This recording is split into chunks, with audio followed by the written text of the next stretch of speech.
Hello दोस्तों, कैसे हैं आप सब। तो दोस्तों, जैसे कि पिछली वाली करंट अफेयर की जो वीडियो आई थी उसमें मैंने आपको ये बताया था कि काफ़ी समय से हमारी करंट अफेयर की वीडियो छूटी हुई हैं। जैसे कि जनवरी 2022 से लेकर जून 2022 तक का जो उत्तराखंड का करंट अफेयर है वो हमारा छूटा हुआ है। तो देखिए, उसके लिए मैंने आपसे ये कहा था कि 3 वीडियो आएंगी जिसमें हम लोग 6 माह का करंट अफेयर कवर करेंगे। जैसे कि पिछली वाली जो वीडियो आई थी उसमें हमने जनवरी और फरवरी माह का करंट अफेयर कवर किया था। आज हम लोग देखिए कवर करेंगे मार्च और अप्रैल माह का करंट अफेयर। इसके बाद जो हमारी वीडियो आएगी उसमें हम लोग कवर करेंगे मई और जून माह का करंट अफेयर। तो देखिए 3 वीडियो में आपका 6 माह का करंट अफेयर कवर हो जाएगा। तो चलिए शुरुआत करते हैं। आज देखिए हम लोग पढ़ेंगे मार्च और अप्रैल 2022 माह का करंट अफेयर। तो सबसे पहले हम लोग कवर करते हैं मार्च 2022 को। तो देखिए सबसे पहला प्रश्न है, वन अनुसंधान संस्थान FIR जो कि देहरादून में स्थित है, इसका नया निदेशक किसे बनाया गया है। तो देखिए डॉक्टर रेणु सिंह को इसका नया निदेशक बनाया गया है। दोस्तों, ऐसे ही प्रश्न एग्जाम में पूछे जाते हैं तो ये आपको मिस नहीं करने हैं, बिल्कुल भी नोट करने हैं और याद करने हैं। चलिए देख लेते हैं अगला प्रश्न। दूसरा प्रश्न है, पेटा स्केल सुपर कंप्यूटर परम गंगा को किस संस्थान में स्थापित किया गया है। तो देखिए IIT रुड़की में जो पेटा स्केल सुपर कंप्यूटर परम गंगा है उसको स्थापित किया गया है। देखिए यहाँ पर से एक ही प्रश्न नहीं है, एक प्रश्न ये भी बनता है कि परम गंगा क्या है। डायरेक्ट दोस्तों आपसे एग्जाम में ऐसे प्रश्न रखा जाएगा कि परम गंगा क्या है, तो आपको बताना है क्या है, एक पेटा स्केल सुपर कंप्यूटर। और उत्तराखंड में देखिए किस संस्थान में इसको स्थापित किया गया है, IIT रुड़की में। अगला प्रश्न है, IIT रुड़की ने प्रत्येक वर्ष किस दिन रिसर्च डे मनाने की घोषणा की है। तो देखिए ये घोषणा की गई है मार्च में ही, 14 मार्च में। तो देखिए 14 मार्च को प्रत्येक वर्ष रिसर्च डे बनाने की घोषणा किसके द्वारा की गई है, IIT रुड़की ने। तो ये भी अच्छा प्रश्न है, क्वेश्चन दोस्तों ये पूछा जाएगा आपसे 14 मार्च से, आपको याद रखना है। अगला प्रश्न है, भारतीय टेस्ट क्रिकेट के इतिहास में सर्वाधिक तेज अर्धशतक बनाने का रिकॉर्ड हाल ही में किसने बनाया है। तो देखिए ऋषभ पंत ने। दोस्तों पिछली वाली वीडियो में भी मैंने आपको ये बताया था कि जो भी कोई प्लेयर हो या फिर कोई साहित्यकार हो या फिर कोई खिलाड़ी हो जो भी नेशनल लेवल पर खेलते हैं, अगर वो कोई रिकॉर्ड बनाते हैं, उनका संबंध उत्तराखंड से है, तो वहाँ से प्रश्न बनने की संभावना बहुत ज़्यादा हो जाती है। तो ये प्रश्न आपको ये क्वेश्चन आपको याद रखना है कि भारतीय टेस्ट क्रिकेट के इतिहास में सर्वाधिक तेज अर्धशतक बनाने का रिकॉर्ड किसने बनाया है। तो वो है ऋषभ पंत। और देखिए 28 गेंदों पर इन्होंने अर्धशतक मारा है। तो ये बहुत मोस्ट इंपॉर्टेंट प्रश्न रहेगा, इसको आपको याद रखना है। अगला प्रश्न है, एक मिनट देख कहाँ गया, हाँ चलिए ठीक है। अगला प्रश्न है हमारा, राज्य में पहली बार स्नो सोइंग और sky snow open national championship का आयोजन कहाँ किया गया। तो देखिए औली में। एक बात और ध्यान रखेंगे, अगर एग्जाम में आपसे ऐसे प्रश्न पूछा जाता है ना, स्कीइंग से संबंधित, स्काई स्नो या जो बर्फ के खेल होते हैं उनसे संबंधित कोई भी आपसे प्रश्न पूछा जाए, तो देखिए उत्तराखंड में एक ही जगह है जो फेमस है, औली में। तो ऐसे जो खेलों का आयोजन होता है वो औली में ही होता है। तो देखिए ये बात आपको याद रखनी है, औली जो कि चमोली में है। 6 मार्च 2022 से 2 दिवसीय यह महोत्सव चला था। तो ये आपको याद रखना है। अगला प्रश्न है, उत्तराखंड वन विभाग द्वारा चलाया गया गुलदार कू दगड़िया अभियान क्या है। तो देखिए ऐसे प्रश्न बनते हैं। तो देखिए मानव व वन्य जीव संघर्ष को रोकने के लिए उत्तराखंड वन विभाग के द्वारा गुलदार कू दगड़िया अभियान चलाया गया है। अगला प्रश्न है, नशा मुक्ति को लेकर बेहतर कार्य करने के लिए उत्तराखंड के किस जिले को राष्ट्रीय पुरस्कार से सम्मानित किया गया है। तो ये किया गया है किसको, उत्तरकाशी को। अगला मोस्ट इम्पोर्टेंट प्रश्न जो कि आने वाली परीक्षाओं में आपसे 100% पूछा जाने वाला है, तो वो ये है, हाल ही में उत्तराखंड विधानसभा की प्रथम महिला अध्यक्ष कौन बनी है। तो देखिए ऋतु खंडूरी। अभी तक उत्तराखंड में कोई भी महिला विधानसभा की अध्यक्ष नहीं बनी थी। तो देखिए पहली ये महिला है जो कि उत्तराखंड विधानसभा की अध्यक्ष बनी है, कौन, ऋतु खंडूरी। तो ये आपको याद रखना है। अगला प्रश्न है, badminton tournament German open super 300 में भारतीय खिलाड़ी लक्ष्य सेन ने कौन सा पदक जीता है। तो रजत पदक। देखिए लक्ष्य सेन से संबंधित एग्जाम में काफ़ी बार प्रश्न पूछे गए हैं और ये इस समय बहुत बड़े खिलाड़ी बन गए हैं और काफ़ी सारे इन्होंने टूर्नामेंट जीते हैं, काफ़ी सारे पदक इन्होंने जीते हैं।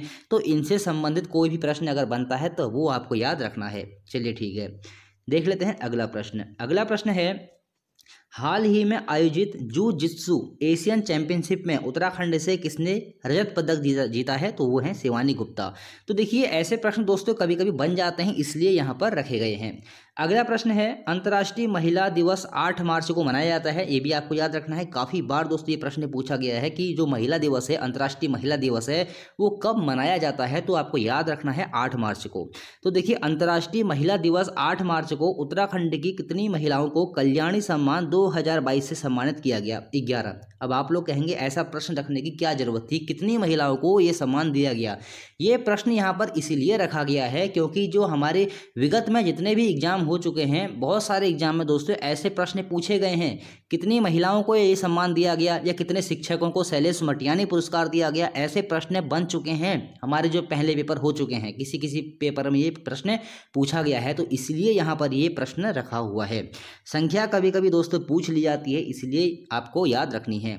अगला है, अंतर्राष्ट्रीय महिला दिवस के अवसर पर राज्य को किस एएनएम, राज्य की यहाँ पर की होगा, राज्य की किस एएनएम को बेस्ट वैक्सीनेटर अवार्ड प्रदान किया गया है? तो देखिए शांति नयाल को, जो कि उधम सिंह नगर की हैं।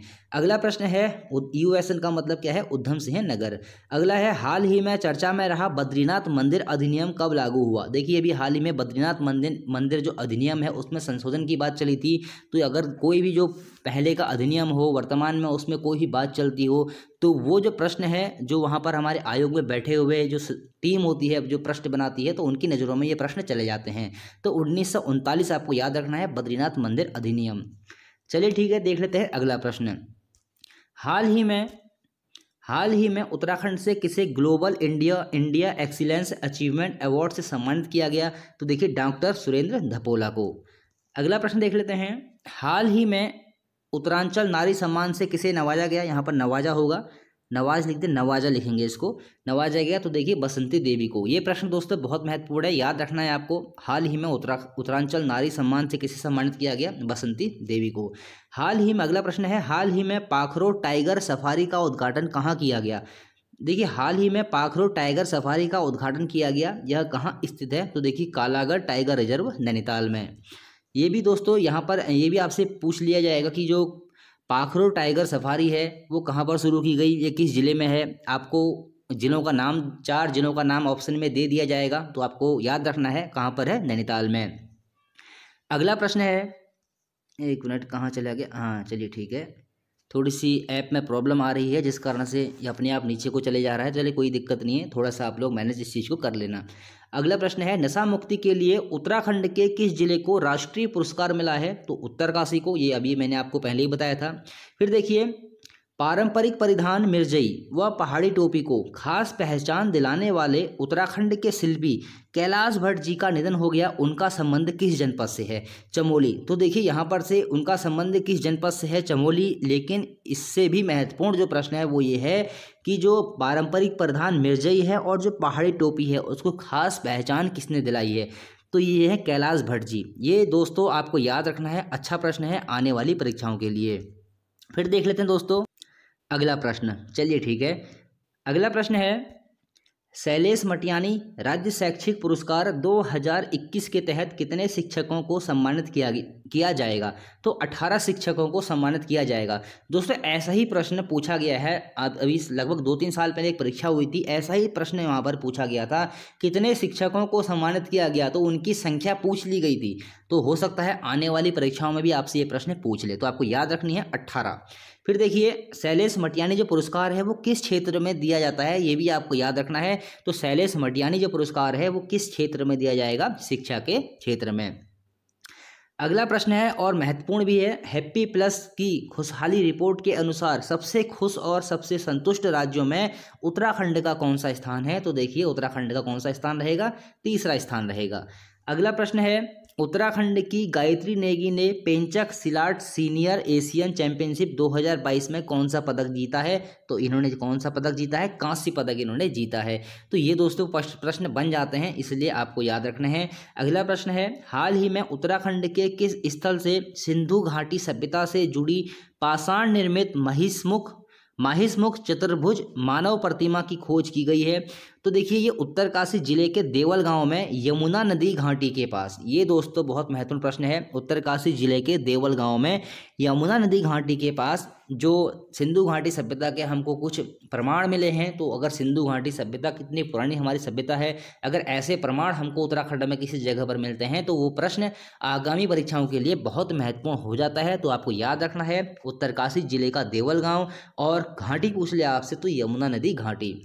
कभी कभी पूछ लेता है ना कि किस नदी के किनारे है, तो ऐसे प्रश्न भी बन जाते हैं, तो याद रखना है आपको यमुना नदी घाटी। अगला प्रश्न है प्रथम उत्तराखंड विज्ञान शिक्षा प्रसार सम्मान 2022 से किसे सम्मानित किया गया, तो नरेंद्र सिंह रौतेला को। इन सबका संबंध उत्तराखंड से है। कुछ पुरस्कार ऐसे होते हैं जो उत्तराखंड सरकार के द्वारा दिए जाते हैं, कुछ पुरस्कार ऐसे होते हैं जो राष्ट्रीय स्तर पर दिए जाते हैं, तो ये आपको याद रखना है।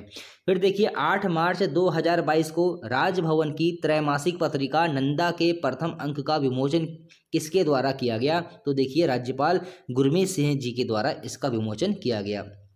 अगला प्रश्न है भारतीय पर्वतारोही फाउंडेशन की पहली महिला अध्यक्ष, यहाँ पर पहली या पहले जो भी आप लगा सकते हैं, पहले या पहली महिला अध्यक्ष कौन बनी है, तो हर्षवंती बिष्ट जो कि उत्तराखंड की हैं।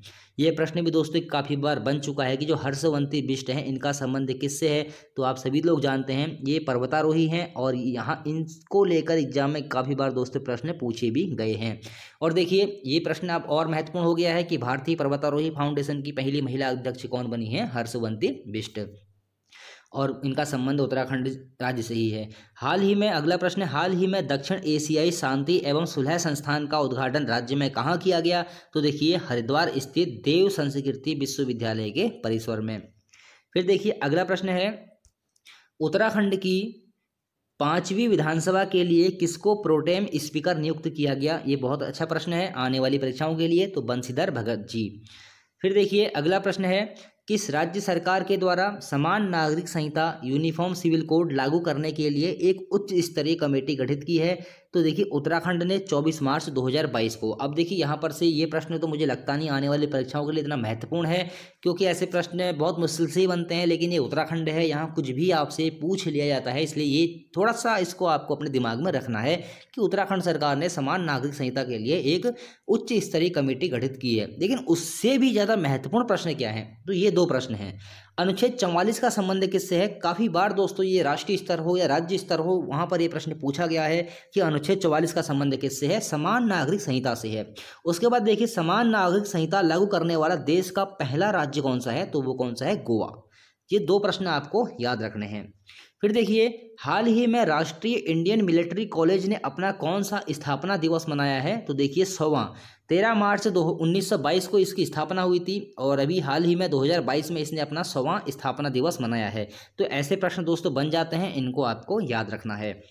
अगला प्रश्न है जम्मू कश्मीर में आयोजित स्नो स्विंग राष्ट्रीय चैंपियनशिप प्रतियोगिता में किस राज्य ने प्रथम स्थान हासिल किया है, तो देखिए उत्तराखंड जो राज्य है उसने प्रथम स्थान हासिल किया है। अगला प्रश्न है एशियाई यूथ एवं जूनियर बॉक्सिंग चैंपियनशिप में 48 किलो भार वर्ग में किसने प्रथम स्थान हासिल किया, तो देखिए निवेदिता कार्की जो कि पिथौरागढ़ की हैं, इन्होंने प्रथम स्थान हासिल किया। अब देखिए यहाँ पर से एक प्रश्न और क्या बन के आएगा कि जो निवेदिता कार्की हैं उनका संबंध किस खेल से है, तो आपको याद रखना है बॉक्सिंग खेल से इनका संबंध है।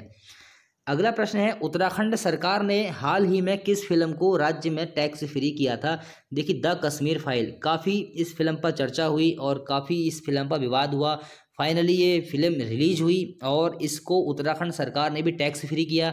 अब देखिए यहाँ पर से इस फिल्म के निर्देशक का नाम आपसे पूछा जा सकता है, तो देखिए इसके जो निर्देशक रहेंगे कौन रहेंगे, विवेक अग्निहोत्री इसके निर्देशक रहेंगे। और इसमें जो फिल्म का जो लीड रोल था वो अनुपम खेर ने किया था, और इसके निर्देशक कौन है, विवेक अग्निहोत्री। तो द कश्मीर फाइल फिल्म से संबंधित प्रश्न आपकी परीक्षाओं में पूछा जा सकता है।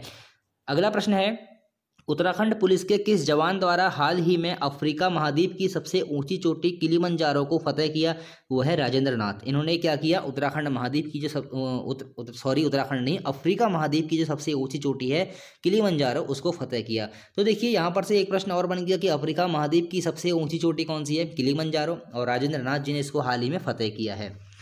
फिर देखिए अगला प्रश्न है हाल ही में किस राज्य को हेली सेवाओं में सबसे सक्रिय राज्य का पुरस्कार प्रदान किया गया है, तो देखिए किसको, उत्तराखंड को।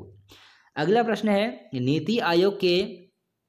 नीति आयोग के निर्यात तत्परता सूचकांक 2021 में किस हिमालयी राज्य को प्रथम स्थान प्राप्त हुआ है? तो देखिए उत्तराखंड को। तो देखिए देश के सभी राज्यों में 17वां स्थान प्राप्त हुआ है। अगर हम देश के सारे राज्यों को मिला देते हैं ना तो उसमें 17वां स्थान प्राप्त हुआ है। अगर हम सिर्फ और सिर्फ हिमालयी राज्यों की बात करते हैं तो उसमें उत्तराखंड को कौन सा स्थान प्राप्त हुआ है? प्रथम स्थान प्राप्त हुआ है। तो इम्पोर्टेंट प्रश्न है। अगला प्रश्न है, उत्तराखंड की प्रियंका चौधरी का संबंध किस खेल से है? तो देखिए इनका संबंध किससे है? बॉक्सिंग खेल से। हाल ही में इन्होंने किसी खेल में प्रतिभाग लिया था, तो वहां पर से दोस्तों प्रश्न महत्वपूर्ण हो जाता है, याद रखेंगे। IIT रुड़की के द्वारा किसे गंगा पुनरुद्धार पुरस्कार 2021 से सम्मानित किया गया? तो राजीव रंजन मिश्र को इस पुरस्कार से सम्मानित किया गया। अगला है, हाल ही में 1 अप्रैल को ओड़ दिवस मनाए जाने की घोषणा कहाँ की गई है? तो देखिए ये ओड़ दिवस हाल ही में इसको मनाए जाने की घोषणा की है। कब? 1 अप्रैल को। देखिए स्याही देवी शीतला खेत के जंगल व जल स्रोत को बचाने के लिए इस दिवस को मनाए जाने की घोषणा की है। तो ये प्रश्न बन सकता है, ओड़ दिवस का संबंध किससे है? आपको मैंने बता दिया कि स्याही देवी शीतला खेत के जो जंगल हैं वो जल स्रोत हैं उनको बचाने के लिए इसकी घोषणा की गई है। कब? 1 अप्रैल को, प्रत्येक वर्ष 1 अप्रैल को। चलिए अब हम लोग बात कर लेते हैं अप्रैल 2022 का करंट अफेयर। चलिए शुरुआत करते हैं। इस माह का करंट अफेयर भी हम लोग कवर कर लेते हैं। फिर देखिए पहला प्रश्न है इस माह का, अप्रैल माह का, हाल ही में उत्तराखंड की किस महिला मुक्केबाज ने खेलो इंडिया यूनिवर्सिटी गेम 2021 में स्वर्ण पदक जीता है? तो शोभा कोहली। देखिए खेलों से संबंधित बहुत प्रश्न इस वाली वीडियो में आपको मिलेंगे और आपकी परीक्षाओं में 1 या 2 प्रश्न ऐसे दोस्तों बनते हैं खेलों से संबंधित, या फिर खिलाड़ी का आपसे पूछ लिया जाएगा, जैसे कि कोई भी खिलाड़ी हो, जैसे शोभा कोहली हैं, इन शोभा कोहली का संबंध किस खेल से है? तो मुक्केबाज, ये मुक्केबाज हैं, ऐसे प्रश्न बन जाते हैं। या फिर इन्होंने कौन सा पदक जीता है, ऐसे प्रश्न बन जाते हैं। फिर देखिए हाल ही में उत्तराखंड हाईकोर्ट का रजिस्ट्रार जनरल किसे नियुक्त किया गया है? तो विवेक भारती शर्मा जी को। ये आपको याद रखना है, ये क्वेश्चन इंपॉर्टेंट है। अगला प्रश्न है, हाल ही में उत्तराखंड सरकार ने कौन सा भ्रष्टाचार विरोधी ऐप लॉन्च किया है? तो देखिए UK 1064 उत्तराखंड सरकार ने एक ऐप जारी किया है, UK 1064, जो कि भ्रष्टाचार विरोधी ऐप है। अगला प्रश्न है, हाल ही में वर्ष 2022 के लिए 2018 का संगीत अकादमी पुरस्कार किसे दिया गया? तो देखिए ये 2018 का संगीत अकादमी पुरस्कार है जो कि 2022 में दिया गया। वो किसे दिया गया? नरेंद्र सिंह नेगी जी को। अगला प्रश्न है, बहुत इंपॉर्टेंट प्रश्न है, चर्चा में भी बहुत आता है ये वाला प्रश्न, और इस जो ये परियोजना है इसका बहुत सारा विरोध भी हुआ था। तो ये दोस्तों आने वाली परीक्षाओं में 100% आपसे पूछा जाएगा, अभी नहीं तो 1 साल नहीं तो 2 साल बाद, क्योंकि उत्तराखंड में अधिकांश ऐसा ही होता है। अभी की जो घटनाएं होती हैं उनको, करंट की जो घटनाएं हैं उनको इतिहास बना देते हैं वो लोग, और इतिहास के रूप में आपसे कभी कभी पूछ लेते हैं। तो ये प्रश्न दोस्तों बहुत महत्वपूर्ण रहेगा। अब तो प्रश्न क्या है, व्यासी जल विद्युत परियोजना जो कि यमुना नदी पर है, नोट कर लेंगे, जो कि किस नदी पर है? यमुना नदी पर है, और कितने मेगावाट की है? 120 मेगावाट की है, और किस जनपद में है? देहरादून जनपद में है। कितने प्रश्न मिल गए आपको? एक यमुना नदी पर है, दूसरा 120 मेगावाट की है, तीसरा देहरादून जनपद की। तो देखिए व्यासी जल विद्युत परियोजना के कारण उत्तराखंड का कौन सा गांव पूरी तरह से जलमग्न हो गया है? तो देखिए लोहारी गांव। जैसे टिहरी शहर, जो टिहरी बांध बना था उसमें टिहरी शहर पूरा डूब गया था, उसी प्रकार से लोहारी गांव इस परियोजना के कारण पूरी तरह से डूब गया है। तो यहाँ पर से दोस्तों आपसे 4 प्रश्न बन गए हैं। एक बनता है यमुना नदी, दूसरा बनता है 120 मेगावाट, तीसरा बनता है देहरादून, चौथा बनता है लोहारी गांव। तो ये दोस्तों आपको चारों के चारों प्रश्न याद रखने हैं, आने वाली परीक्षाओं में आपसे पूछे जाएंगे। अगला प्रश्न है, हाल ही में सुप्रीम कोर्ट द्वारा दिल्ली टू देहरादून कॉरिडोर परियोजना के लिए 12 सदस्यीय विशेषज्ञ समिति का पुनर्गठन किया गया, इसका अध्यक्ष किसे बनाया गया है? तो देखिए सुखवीर सिंह संधू को इसका अध्यक्ष बनाया गया है, जो कि उत्तराखंड के वर्तमान मुख्य सचिव हैं। अगला प्रश्न है, मानसखंड मिशन का संबंध किससे है? ये प्रश्न दोस्तों महत्वपूर्ण है। तो देखिए 4 धाम की तर्ज पर कुमाऊं के पौराणिक स्थलों व मंदिरों को तीर्थाटन से जोड़ने के लिए मानसखंड मिशन की शुरुआत की गई है। अगला प्रश्न है, भारत सरकार के पशुपालन और डेयरी विभाग ने किया राज्य में वन हेल्थ पायलट, थोड़ा सा ये लिखने में थोड़ी सी मिस्टेक हो गई है। तो देखिए यहाँ पर क्या होगा, भारत सरकार के पशुपालन और डेयरी विभाग ने किस होगा यहाँ पर, किस राज्य में one health pilot project launch किया है? तो देखिए भारत सरकार, ये देखिए मैंने आपसे कहा था ना कुछ चीज़ें ऐसी होती हैं जो राष्ट्रीय स्तर से संबंधित होती हैं और कुछ चीज़ें ऐसी होती हैं जो राज्य स्तर से संबंधित होती हैं। तो देखिए ये प्रश्न जो है वो राष्ट्रीय स्तर से संबंधित है कि भारत सरकार के पशुपालन और डेयरी विभाग ने किस राज्य में one health pilot project launch किया है। तो देखिए उत्तराखंड में। ऐसे प्रश्न दोस्तों बनते हैं एग्जाम में और आप ऐसे प्रश्नों में कंफ्यूज हो जाते हैं क्योंकि आपको ऐसा लगता है कि ये प्रश्न परीक्षाओं में नहीं पूछे जाएंगे और ऐसे प्रश्न परीक्षाओं में बहुत पूछे जाते हैं। फिर देखिए अगला प्रश्न है, हाल ही में नीति आयोग द्वारा जारी राज्य ऊर्जा और जलवायु सूचकांक में उत्तराखंड को क्या स्थान मिला या क्या स्थान रहा। तो देखिए 5वां स्थान रहा। और देखिए नीति आयोग के उपाध्यक्ष कौन है, सुमन बेरी, और नीति आयोग के जो सीईओ हैं वो कौन है, अमिताभ कांत। ये प्रश्न तो दोस्तों बहुत पूछे जाते हैं कि नीति आयोग के उपाध्यक्ष कौन है, नीति आयोग के सीईओ कौन है, ये प्रश्न बहुत पूछे जाते हैं तो ये आपको याद रखने हैं। चलिए देख लेते हैं अगला प्रश्न। अगला प्रश्न है, राज्य सरकार के द्वारा मनरेगा जॉब कार्ड धारकों का प्रतिदिन का वेतन रुपये 204 से बढ़ाकर कितना कर दिया है। तो देखिए 213 रुपये कर दिया है। 1 अप्रैल 2022 से लागू होगा। और जो देखिए प्रतिदिन का है, जैसे कि मान लिया आप अगर आज काम कर रहे हैं तो आपको 213 रुपये मिल जाएंगे। अगर आप कल काम नहीं करते हैं तो कल आपको नहीं मिलेंगे। मतलब जिस दिन आप काम करेंगे उस दिन का आपको 213 रुपया वेतन मिल जाएगा। उसी प्रकार से पर्यावरण मित्रों का जो वेतन है इनका प्रतिदिन का कितना है, 500 रुपया। सेम इनके साथ भी वही कंडीशन है, जिस दिन काम करेंगे उस दिन 500 रुपये मिल जाएंगे, जिस दिन नहीं करेंगे उस दिन नहीं मिलेंगे। फिर देखिए हाल ही में राज्य के किस जनपद में महाकालेश्वर गुफा मिली है। तो देखिए पिथौरागढ़ में। यहाँ पर से आपसे डायरेक्ट दोस्तों प्रश्न पूछा जाएगा कि महाकालेश्वर गुफा कहाँ पर है। आपका उत्तर क्या हो जाएगा, पिथौरागढ़ जनपद में। फिर देखिए हाल ही में उत्तराखंड से किसे किसान भूषण सम्मान से सम्मानित किया गया है। ये इंपॉर्टेंट प्रश्न है। तो सत्यम शर्मा को किसान भूषण सम्मान से सम्मानित किया गया है। अगला प्रश्न है, उत्तराखंड की 5वीं विधानसभा में प्रतिपक्ष का नेता किसे बनाया गया है। बहुत महत्वपूर्ण दोस्तों प्रश्न है। तो यशपाल आर्य को प्रतिपक्ष का नेता बनाया गया है। ये कैसे नहीं होगा, यहाँ पर किसे होगा। थोड़ी मिसप्रिंट आज ज़्यादा होगी लगता है। चलिए कोई बात नहीं, इतना आप लोग मैनेज कर ही सकते हैं क्योंकि जो भी गलतियाँ होती हैं, जो भी मिसप्रिंट होता है उसे मैं आपको तुरंत बता देता हूँ और आप लोग सुधार कर लिया कीजिए। ऐसी कोई बड़ी मिसप्रिंट होती नहीं है। का की हो जाता है, के का की हो जाता है, बस इतना ही होता है। बाकी जो हमारा जो फैक्ट है उसमें कोई मिसप्रिंट नहीं होता है।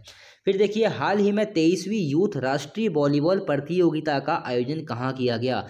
तो देखिए रुद्रपुर यानी कि उत्तराखंड में किया गया है। तो ये दोस्तों क्वेश्चन बहुत महत्वपूर्ण है कि उत्तराखंड में, ऐसे प्रश्न भी यहाँ पर से आपसे पूछ लिया जाएगा कि उत्तराखंड में कौन सी यूथ राष्ट्रीय वॉलीबॉल प्रतियोगिता का आयोजन किया गया। तो आपका उत्तर क्या हो जाएगा, 23वीं। कभी कभी ऐसे पूछ लेता है ना कि किस नंबर की जो प्रतियोगिता है उसका आयोजन किया गया। तो 23वीं यूथ राष्ट्रीय वॉलीबॉल प्रतियोगिता है उसका आयोजन रुद्रपुर में किया गया। देखिए मनोज सरकार स्टेडियम में, अभी करंट अफेयर में मैंने काफ़ी कुछ महीनों पहले की करंट अफेयर में मैंने आपको बताया था ना, जो मनोज सरकार हैं वो पैरालंपिक खिलाड़ी हैं और उन्होंने पैरालंपिक जो ओलंपिक होता है उसमें उन्होंने पदक जीता था। तो पदक जीतने के बाद जब यहाँ वो आए थे तो उसके बाद उनके हम सम्मान में कह सकते हैं कि एक स्टेडियम था रुद्रपुर में, उसको मनोज सरकार स्टेडियम नाम में परिवर्तित कर दिया गया। तो ये क्वेश्चन भी दोस्तों बन सकता है कि जो मनोज सरकार स्टेडियम है वो राज्य में कहाँ पर है, रुद्रपुर में। तो देखिए रुद्रपुर कहाँ पर है, उत्तराखंड में, आप सभी जानते हैं। तो ये 23वीं यूथ वॉलीबॉल आपको याद रखनी है। फिर देखिए इसमें जो पुरुष विजेता टीम है वो कौन है, वो रही थी इसमें कौन, हरियाणा। और महिला विजेता टीम कौन रही थी, वो रही थी पश्चिम बंगाल। तो एक वॉलीबॉल प्रतियोगिता ये थी, तो उसमें ये आपको याद रखना है। जो टीमें विजयी रही थी हरियाणा पुरुषों की और महिला पश्चिम बंगाल। चलिए देख लेते हैं अगला प्रश्न।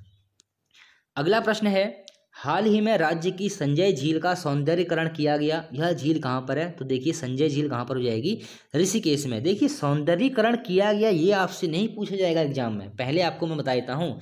ऐसे प्रश्नों को रखने का मतलब क्या होता है, आपको ये जो डाटा है वो आपको दिया जाए। अब मैं डायरेक्ट ऐसे रख दूँ कि संजय झील कहाँ है, ऋषिकेश, तो आप लोग क्या कहेंगे, अरे सर जी तो करंट अफेयर में झीलों को पढ़ाने लग गए हैं, लगता है इनको प्रश्न मिले ही नहीं। ऐसा नहीं है, जो चीज़ वर्तमान में हुई है वो भी आपको बताया जाता है कि हाल ही में राज्य की संजय झील का सौंदर्यीकरण किया गया। यह झील कहाँ है, ऋषिकेश में। तो देखिए संजय झील अगर अखबारों में कहीं आती है, उस पर अगर जो हमारे एग्जामिनर हैं, जो हमारे जो प्रश्न बनाते हैं, उनकी नज़र पहुंच जाती है, तो वहां से प्रश्न उठाया और सीधे रख दिया संजय झील कहाँ पर है, ऋषिकेश में।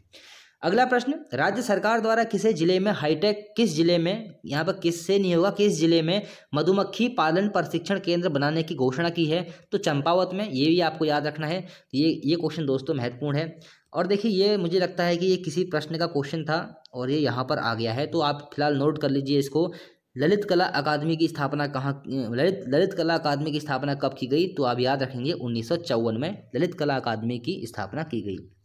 अभी ये प्रश्न आएगा तो मैं आपको बता दूंगा। फिर देखिए उत्तराखंड के नए राज्य सूचना आयुक्त कौन बने हैं? तो अर्जुन सिंह। देखिए नए बने हैं, तो क्वेश्चन दोस्तों इंपॉर्टेंट है, अपना डाटा आप लोग ठीक कर लीजिए। काफ़ी सारे जो सूचना आयुक्त हो, जो अध्यक्ष हो, चेंज हुए हैं, इनकी वीडियो मैं जल्द ही लेके आऊँगा, जितने भी नए बने हैं। तो ये डाटा फिलहाल आप लोग सही कर लीजिए। जो उत्तराखंड के नए राज्य सूचना आयुक्त हैं वो कौन है? अर्जुन सिंह। और जो मुख्य सूचना आयुक्त हैं उत्तराखंड के वर्तमान में वो कौन है? अनिल चंद्र पुनेठा। अगला प्रश्न है गोविंद वल्लभ पंत कृषि विश्वविद्यालय के 27वें कुलपति कौन बने हैं? तो देखिए डॉक्टर A.K. शुक्ला बने हैं। ये भी अच्छा प्रश्न है, याद रखेंगे। फिर देखिए हाल ही में चर्चा में रहा पंचमुखी नागनाथ मंदिर कहाँ है? तो ये कहाँ पर है? काशीपुर में। नोमान खान का संबंध किस खेल से है? तो बॉक्सिंग। इनका संबंध किस जनपद से है? काशीपुर। हालांकि ऐसे प्रश्न बहुत कम पूछे जाते हैं कि किस जनपद से इनका संबंध है, क्योंकि देखिए इतने सारे खिलाड़ी हैं, अगर पूछ भी लिया जाए तो छोड़ना ही बेहतर है, क्योंकि इतने सारे खिलाड़ी हैं, इतने सारे खिलाड़ियों का उनका जनपद याद रखना बहुत मुश्किल काम है। तो आपको इतना याद रखना है कि नोमान खान का संबंध किस खेल से है? बॉक्सिंग से है। अगला प्रश्न है उत्तराखंड जूनियर बॉक्सिंग चैंपियनशिप में गोल्ड मेडल जीता। उत्तराखंड इन्होंने देखिए यहाँ पर से जो नोमान खान है इन्होंने क्या किया था? उत्तराखंड जूनियर बॉक्सिंग चैंपियनशिप में गोल्ड मेडल जीता था। तो ये दोस्तों याद रखना है आपको, जो उत्तराखंड जूनियर बॉक्सिंग चैंपियनशिप है उसमें नोमान खान ने कौन सा मेडल जीता? तो गोल्ड मेडल जीता। तो इनका संबंध बॉक्सिंग से हो जाएगा, नोमान खान। फिर देखिए अगला प्रश्न नंद घर योजना का संबंध किससे है? तो देखिए आंगनबाड़ी केंद्रों का आधुनिकीकरण करने से। ये क्वेश्चन दोस्तों इंपोर्टेंट है कि नंद घर योजना क्या है उत्तराखंड में? तो जो आंगनबाड़ी केंद्र हैं हमारे उनका आधुनिकीकरण करने से है। फिर देखिए अगला प्रश्न है देश का पहला GI यानी कि जियोग्राफिकल इंडिकेटर बोर्ड का गठन किस राज्य में किया जाएगा? देखिए देश का पहला है ये, और ये कहाँ किया जाएगा? उत्तराखंड में। अगला प्रश्न है देखिए ललित कला अकादमी से संबंधित प्रश्न आ गया, जो अभी हमने ऊपर पढ़ा था 1954। देखिए उत्तराखंड से किसे ललित अकादमी पुरस्कार से सम्मानित किया गया है? तो देखिए कुसुम पांडे को। अभी मैंने आपको बताया था ना कि 1954 में ललित कला अकादमी की स्थापना हुई थी। एग्जाम में दोस्तों प्रश्न पूछा भी गया है, तो यही वो प्रश्न था जो ऊपर चले गया था अभी हमारा। तो उत्तराखंड से किसे ललित अकादमी पुरस्कार से सम्मानित किया गया? तो कुसुम पांडे। और ललित अकादमी पुरस्कार जो या फिर उसकी जो ललित अकादमी है उसकी स्थापना कब होती है? 1954 में। तो जो कुसुम पांडे हैं इनको जो ललित अकादमी पुरस्कार दिया गया वो किस चीज़ से दिया गया? देखिए विजुअल आर्ट यानी दृश्य कला के क्षेत्र में इनको दिया गया।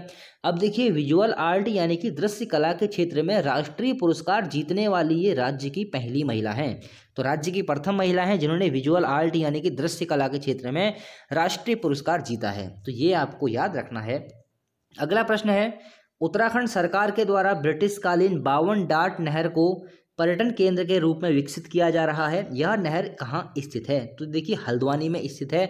और ये जो नहर है ब्रिटिशकालीन है, 1822 में इसका निर्माण कार्य किया गया। अब देखिए यहाँ पर से इसका नाम 52 डाट नहर क्यों रखा गया है? क्योंकि देखिए यहाँ पर 52 पिलर हैं जिन पर ये नहर है। मतलब कि ये नहर कोई ज़मीन पर नहीं है, जैसे कि ज़मीन से कम ये मान सकते हैं हम लोग बहुत ही ऊंचाई पर, ये कह सकते हैं कि लगभग आप मान के चलिए एक जितना दुमंजिला मकान होता है उस दुमंजिले मकान की हाइट के जितने पिलर बनाए गए हैं, और उन पिलरों के ऊपर से एक केनाल जैसी बनाई गई है, बड़ी सी केनाल जैसी बनाई गई है, और उसके जरिए एक नहर निकाली गई है। उस नहर को निकालने का उद्देश्य क्या था कि जो जहाँ को नहर जाएगी वहाँ मतलब पानी की व्यवस्था नहीं होगी ब्रिटिश काल में, तो सिंचाई के लिए उन्होंने वो नहर निकाली थी। 52 डाट नहर उसका नाम है, क्योंकि 52 उसमें पिलर हैं, 52 पिलरों के ऊपर वो नहर बनाई गई है। बहुत अच्छी जगह है। तो ये 52 डाट नहर कहाँ पर है? हल्द्वानी में है। और ये क्वेश्चन दोस्तों हाईलाइट रहा था अभी, क्योंकि इसको पर्यटन केंद्र के रूप में विकसित किया जा रहा है। तो हल्द्वानी में है ये, हल्द्वानी कुमाऊं में है, कुमाऊं उत्तराखंड में है। तो देखिए इसका निर्माण कब हुआ था? 1882 में। चलिए ठीक है, देख लेते हैं अगला प्रश्न। अगला प्रश्न है उत्तराखंड में ऑपरेशन क्लीन स्वीप किसके द्वारा चलाया जा रहा है? तो देखिए उत्तराखंड पुलिस द्वारा चलाया जा रहा है। क्यों? सामाजिक सौहार्द बिगाड़ने वालों के ऊपर नजर रखने हेतु। तो ऑपरेशन क्लीन स्वीप आपको याद रखना है। अगला है दीक्षा पोर्टल पर कोर्सेस उपलब्ध कराने वाला देश का पहला राज्य कौन सा है? तो उत्तराखंड। कक्षा 6 से लेकर 12 तक ये कोर्स उपलब्ध कराया जा रहा है। अगला प्रश्न है, हाल ही में टिहरी के मां सुरकंडा देवी मंदिर के लिए रोपवे की शुरुआत की गई है। तो देखिए ये दोस्तों बहुत महत्वपूर्ण प्रश्न है। कब की गई है? 21 अप्रैल 2022 से 523 मीटर लंबा ये रोपवे है। तो देखिए ऐसे प्रश्न बन जाते हैं कि इनमें से किस मंदिर में हाल ही में रोपवे की शुरुआत की गई है? तो आपको याद रखना है टिहरी के मां सुरकंडा देवी मंदिर में। अगला है, राज्य का पहला लेपर्ड बेबी केयर नर्सरी बनाने की घोषणा कहाँ की गई है? तो ये कहाँ की गई है? हरिद्वार में। अगला प्रश्न है, प्रधानमंत्री मातृ वंदना योजना में उत्तराखंड का कौन सा जिला प्रथम स्थान पर रहा? तो देखिए देहरादून जनपद इसमें प्रथम स्थान पर रहा। अगला प्रश्न है, उत्तराखंड में स्वामी विवेकानंद ध्यान केंद्र की स्थापना कहाँ की गई है या कहाँ की जा रही है? तो मायावती आश्रम चंपावत में। ये क्वेश्चन दोस्तों बहुत पूछा जाता है कि मायावती आश्रम कहाँ है, और यहीं पर देखिए स्वामी विवेकानंद ध्यान केंद्र की स्थापना की जा रही है। फिर देखिए वर्ष 2022 में राज्य की कितनी ग्राम पंचायतों को पंडित दीनदयाल उपाध्याय पंचायत सशक्तिकरण पुरस्कार से सम्मानित किया गया? तो देखिए 5 ग्राम पंचायतों को। मैंने आपसे कहा ना कभी कभी संख्या पूछ ली आती है तो याद रख लीजिए। अगला प्रश्न है, ऊर्जा एवं जलवायु सूचकांक 2022 में बड़े राज्यों की श्रेणी में उत्तराखंड का कौन सा स्थान रहा? तो देखिए उत्तराखंड का 5वां स्थान रहा। अगला प्रश्न है, राज्य में दिव्यांग बुजुर्ग और विधवा महिलाओं की पेंशन 1400 रुपये से बढ़ाकर कितना कर दिया है? तो 1500 रुपये। पिछली वाली वीडियो में मैंने आपको बताया था कि जो ये पेंशन है उसको 1400 रुपये किया है, इसको देखिए फिर बढ़ाया गया है, तो अब हो गई है कितनी? 1500 रुपये। तो ये आपको याद रखनी है। अगला है, क्षय रोग मुक्त भारत अभियान में उत्तराखंड को देश में कौन सा स्थान प्राप्त हुआ है? तो ये दोस्तों बहुत महत्वपूर्ण प्रश्न है आने वाली परीक्षाओं के लिए। देखिए आपकी अभी आने वाली परीक्षाएं कौन कौन सी हैं? फॉरेस्ट गार्ड है, उत्तराखंड पुलिस है, सब इंस्पेक्टर है और पटवारी का एग्जाम आपका है। तो आने वाली परीक्षाओं में ये प्रश्न दोस्तों आपको देखने को मिलेगा। तो ये आपको याद रखना है, क्षय रोग मुक्त भारत अभियान में उत्तराखंड को देश में कौन सा स्थान प्राप्त हुआ है? तो आपका उत्तर क्या हो जाएगा? ये दूसरा स्थान प्राप्त हुआ है। तो दोस्तों जनवरी फरवरी का करंट अफेयर हमारा कंप्लीट हुआ और आज हमने मार्च और अप्रैल माह का करंट अफेयर भी हमने कंप्लीट कर लिया है। अब हमारा कब का बचेगा? मई और जून का, वो भी आपको जल्द ही कवर करवा दिया जाएगा। दोस्तों एक बात जो हमेशा आपसे कहता हूँ, वीडियो को लाइक कर दिया कीजिए, चैनल को सब्सक्राइब कर दिया कीजिए और जो बेल आइकन है उसको प्रेस कर दिया कीजिए ताकि जो भी नई वीडियो आती हैं उसका नोटिफिकेशन आप तक पहुंच जाए। दोस्तों वीडियो को शेयर जरूर किया कीजिए ताकि ये उन लोगों तक भी पहुंच जाए जो लोग कोचिंग नहीं जा पाते हैं, उनको जिनको ऐसे एजुकेशन की आवश्यकता है, तो उनको आप लोग शेयर कर दिया कीजिए, क्योंकि हमारे चैनल पे काफ़ी सारा कंटेंट उपलब्ध कराया जा चुका है। उत्तराखंड का जो हमारा कोर्स है वो कंप्लीट हो चुका है, कुछ टॉपिक हमारे रह गए हैं जो भी कंप्लीट हो जाएंगे। और देखिए हिंदी के लिए आप लोग बहुत मैसेज कर रहे हैं, हिंदी भी हम लोग जल्दी शुरुआत कर रहे हैं, हिंदी पर ही हमारा वर्क चल रहा है। क्योंकि देखिए मैं जो भी नॉलेज आपको देता हूँ एकदम डीप नॉलेज देता हूँ, तो मैं चाहता हूँ कि मैं इस तरीके से आपको हिंदी पढ़ाऊँ कि आपको उसमें कुछ भी ना छूटे। तो दोस्तों आज के लिए इतना ही, मिलते हैं अगली वीडियो में। अगर वीडियो पसंद आई हो तो लाइक कीजिए और चैनल को सब्सक्राइब कीजिए।